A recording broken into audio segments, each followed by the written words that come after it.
India पर इस वक्त बेहद दुखद खबर आ रही है। जानकारी मिल रही है कि हरगांव थाना इलाके के दो चचेरे भाइयों की कर्नाटक में मौत हो गई, जिसके बाद परिवार में कोहराम मचा हुआ है और इलाके में शोक की लहर है। पूरी अपडेट के लिए हम सीधे फोन लाइन से जुड़ते हैं इंडिया के हरगांव संवाददाता अनूप रस्तोगी जी के पास। तो अनूप जी, बताइए कि हरगांव थाना इलाके के किस गांव के सगे चचेरे भाई हैं जिनकी कर्नाटक में मौत हो गई और कैसे उनकी मौत होनी बताई जा रही है?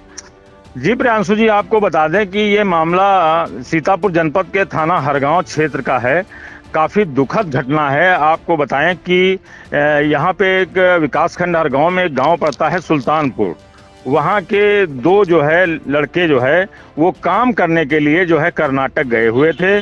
आपको बताएं कि अमरेंद्र कुमार पुष्कर पुत्र रविंद्र कुमार, जिनकी उम्र जो है महज 18 वर्ष है, और पुष्पेंद्र कुमार पुत्र राम सहाय, जिनकी उम्र 19 वर्ष है। ये दोनों सुल्तानपुर गांव के रहने वाले हैं।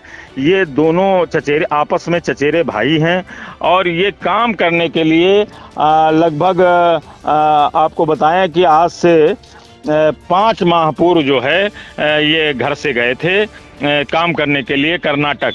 तो आपको बताएं ये वहाँ जो है एक फैक्ट्री है Shri Renuka sugar limited company, और ये मई में गए थे काम करने के लिए। ये मई में गए थे और ये राज्य कर्नाटक पड़ता है, जिला बेलगावी पड़ता है और मनौली जगह है। वहाँ पे जो है एक कैनाल है जिसको गोदी कैनाल के नाम से जानते हैं। थाना जो है वो संदौली पड़ता है और चौकी मनौली है। तो आपको बताएं कि ये लोग गए हुए थे और कल ये जब ड्यूटी करके आए, कल दोपहर को इनकी छुट्टी हो गई थी, ऑफ था इनका काम। तो कल दोपहर में छुट्टी होने के बाद वो पड़ोस में स्थित डैम जिसका नाम हमने बताया गोदी कैनाल, वहाँ ये नहाने के लिए गए थे।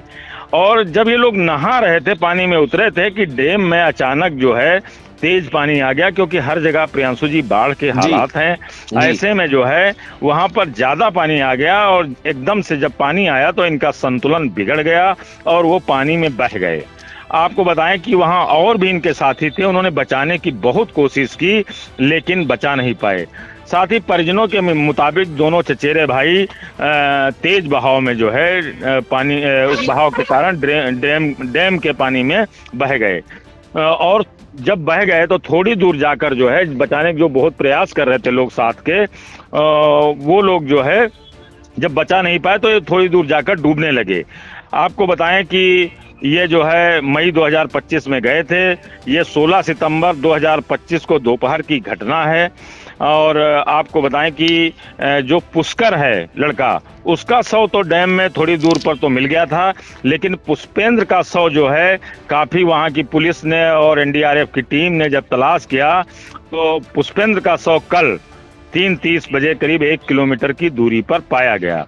और साथियों ने ये भी बताया, जो वहाँ पर लोग थे उन्होंने ये भी बताया कि जब डैम का पानी अधिकारियों ने बंद कराया तब जाकर के डैम का पानी कम हुआ और काफ़ी खोजबीन करने के बाद जो दूसरा शव है वो मिल पाया। अब आपको बताएं कि यहाँ उनकी जो यहाँ जब सूचना पहुँचती है इनके घर पर तो यहाँ पर जो है बहुत जो है गमगीन माहौल हो जाता है और सभी लोग जो है बहुत रो रो कर सबका बुरा हाल है।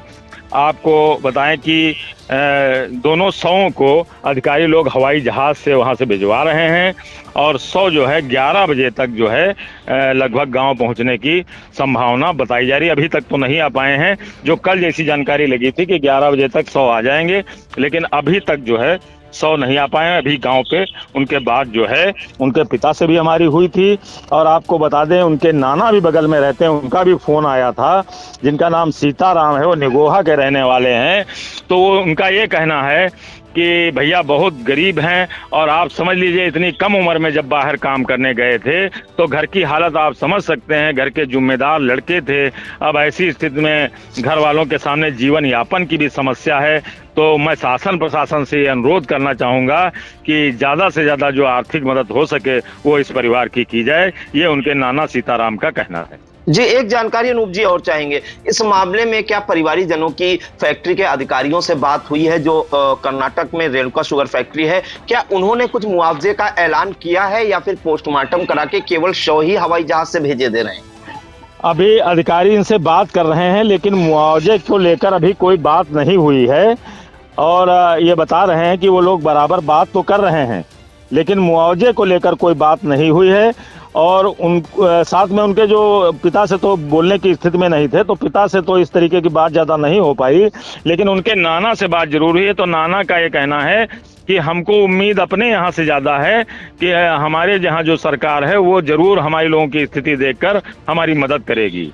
जी बिल्कुल, तो बेहद दुखद खबर आ रही है इस वक्त सीतापुर के हरगांव थाना इलाके के सुल्तानपुर गांव से, जहां के दो चचेरे भाई 18 वर्षीय पुष्कर पुत्र रवींद्र और 20 वर्षीय पुष्पेंद्र कुमार पुत्र राम सहाय, ये जो है अपने भाइयों के साथ, अपने दोस्तों के साथ कर्नाटक के जिला बेलावली के थाना सेवा दथी के मुनावली स्थित रेणुका शुगर फैक्ट्री में मई 2025 में काम करने गए थे। और ये जो घटना है ये 16 सितंबर की बताई जा रही है। ये दोनों जो है पुष्कर और पुष्पेंद्र, ये अपने साथियों के साथ जो है नहाने गए थे गोदी कैनाल के पास, जो डैम बना होता है, और वहां पर लेकिन अचानक से तेज बहाव में पानी आ गया, जिसमें ये दोनों लोग बह गए और इनका शव थोड़ी थोड़ी दूरी पर मिला है। जिसके बाद ये सूचना जो है शुगर फैक्ट्री के जो लोग हैं और जो इनके साथ दोस्त और इनके भाई थे जिनके साथ ये वहां पर रह रहे थे, उन्होंने सुल्तानपुर गांव भेजी। तो परिजनों के जो है पैरों तले जमीन खिसक गई। गांव में शोक की लहर है, परिवार में कोहराम मचा हुआ है और इनका पोस्टमार्टम कराकर, इन दोनों युवकों का पोस्टमार्टम कराकर जो है हवाई जहाज से भेजा जा रहा है। फिलहाल अभी तक जो जानकारी मिली है, अभी तक उनका जो शव है दोनों युवकों का, पुष्कर और पुष्पेंद्र का, अभी तक हरगांव में के सुल्तानपुर गांव नहीं पहुंचा है। अब देखना होगा कि शव कितनी देर में पहुंचता है। फिलहाल जो मृतक हैं उनके नाना ने जरूर मांग उठाई है योगी सरकार से और सीतापुर जिला प्रशासन से कि ये बेहद गरीब लोग हैं, इनकी आर्थिक स्थिति अच्छी नहीं है, इसलिए कर्नाटक काम करने गए थे। उन्होंने मुआवजे की मांग उठाई है। अब देखना होगा कि कर्नाटक की ये जो रेणुका शुगर फैक्ट्री है वो क्या मुआवजा इन मृतकों को देती है, ये भी देखने वाला होगा।